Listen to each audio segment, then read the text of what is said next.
Today, the Senate Judiciary Committee had emotional testimony during the gun control hearings. First, they started with Gabby Giffords, of course, the former congresswoman who was shot in the head in Arizona. Speaking is difficult, but I need to say something important. Violence is a big problem. Too many children are dying. Too many children. We must do something. You must act. Be bold, be courageous. Americans are counting on you. Thank you. A U.S. Congresswoman shot in the head comes in and gives that testimony. In other times, you would imagine that that would have some effect. Isn't it amazing that we didn't even have these hearings after she was shot in the head? It took several more massacres, including one that involved killing 20 young kids in Connecticut, before we even had a hearing. And by the way, they will not act courageously, as you're about to see. The Republicans were complaining that they didn't get to bring guns into the hearing.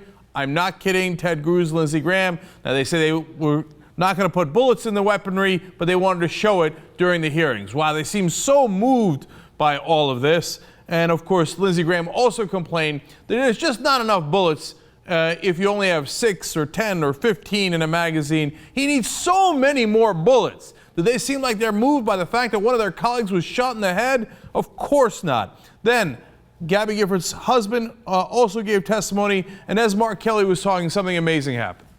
While we were having this hearing, and we certainly don't know the details, but in Phoenix, Arizona, there is another, what seems to be possibly a shooting with multiple victims. And it doesn't seem like anybody's been killed, but the initial reports are 3 people injured in Phoenix, Arizona, with multiple shots fired. And there's 50 or so police cars on the scene. But I must amend what I said, because it's not really that amazing, because these shootings happen all the time, because we swim in an ocean of weaponry, nearly 300 million weapons in this country.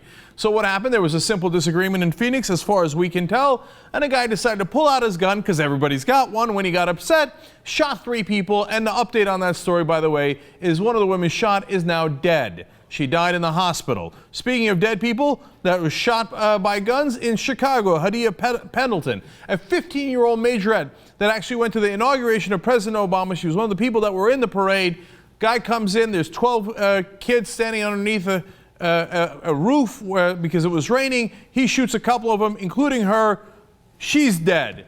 One shooting after another after another. So are the senators moved? Of course not, if they're on the Republican side. By the way, before I give you Wayne LaPierre, let me show you a fact that might give you some reasons as to why they are not moved. Do you know that the Republicans on that Senate Judiciary Committee have gotten over $700,000 from the NRA, its PAC, and its employees? That might be 700,000 reasons why they don't give a damn who gets shot and killed, even if it's one of their own, even if it's 20 young kids in Connecticut. And now you think the head of the NRA is going to be moved? Of course not. Here comes Wayne LaPierre with more of his BS. To bring in every available expert to develop a model school shield program, one that can be individually tailored to make our schools as safe as possible. It's time to throw an immediate blanket of security around our children. About 1/3 of our schools right now have armed security already because it works. A blanket of security. Please. I don't want guns anywhere near my kids. An armed guard in Minnesota just last week, left his gun behind where 5-year-olds could grab it in the bathroom. Nicely done. That's a terrible idea. Of course, the NRA, which represents the gun manufacturers, their brilliant idea turns out more guns in the schools. By the way, let me show you stats on that. The NRA contributions. Well, in 2004, they used to receive $46.3 million of contributions outside of their membership. This is not their membership. Now in 2010, it is $71 million. Now, to give you a sense of how much the NRA has gotten in contributions since 2005, when they started taking corporate money, gee, which corporations are going to donate to the NRA? Of course, the gun manufacturers. $38.9 million donated by the firearm industry since 2005. And 2005, coincidentally, the same year that the NRA decided they were going to do a public lobbying campaign to make sure that gun manufacturers could not be sued for the violence that their guns create.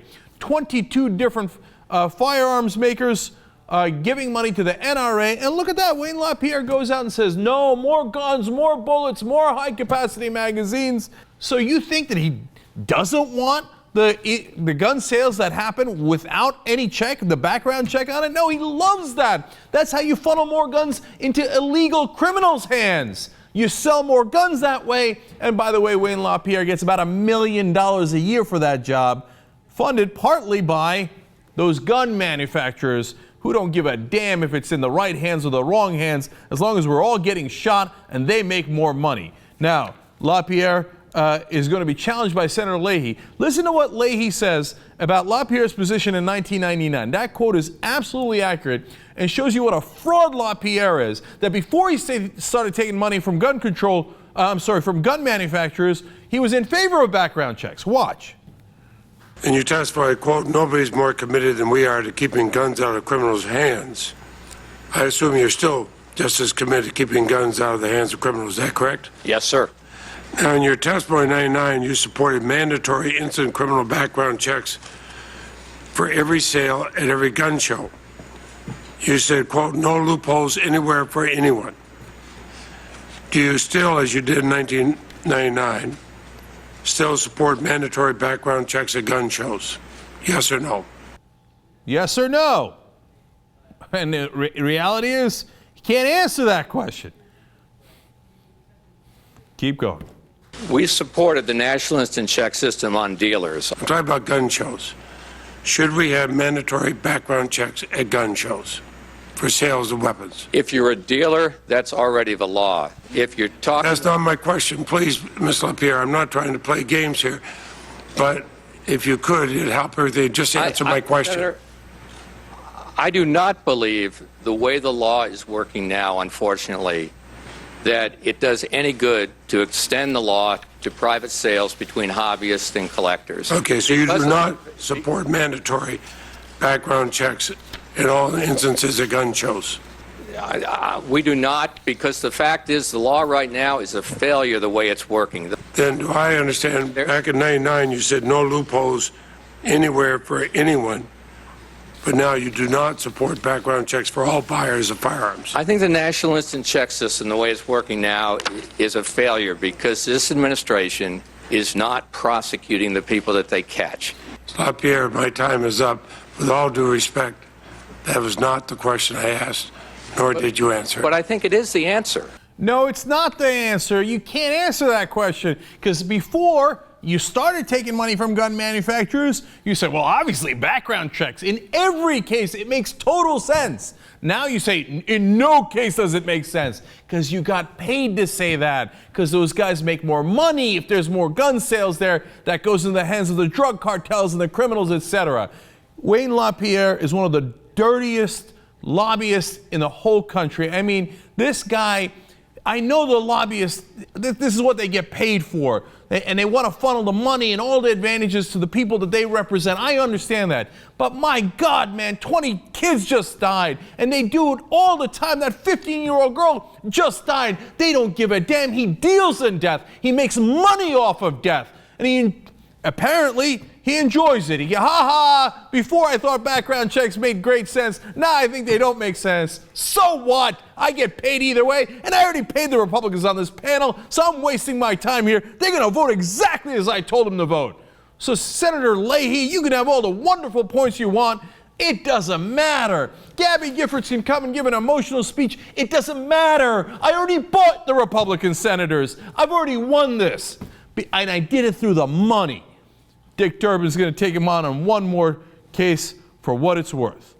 My problem with background checks is you're never going to get criminals to go through universal background checks. I mean, they're all the law-abiding people. You'll create an enormous federal bureaucracy. So we're going to make all those law-abiding people go through the system. Mr. LaPierre, that's the point. The criminals won't go to purchase the guns because there'll be a background check. We'll stop them from the original purchase. You missed that point completely. And I think it's basic. Senator, I think you missed it. Let there be order. Senator, I think you missed the point. I got paid millions of dollars to miss that point. And by the way, so did the guy sitting right next to you and on the other side. We all got paid off of it, Senator. That's why we missed the obvious. But oh, golly gee. Oh, during the gun shows, there's a loophole and then anybody can buy it? All that talk I said about, oh, the criminals shouldn't get the guns. Oh, the criminals can buy it with no background check? Oops, is that 40% of the gun sales in America? Oh, golly gee, I guess I must have missed that. You fraud. Some of the worst people on earth, man.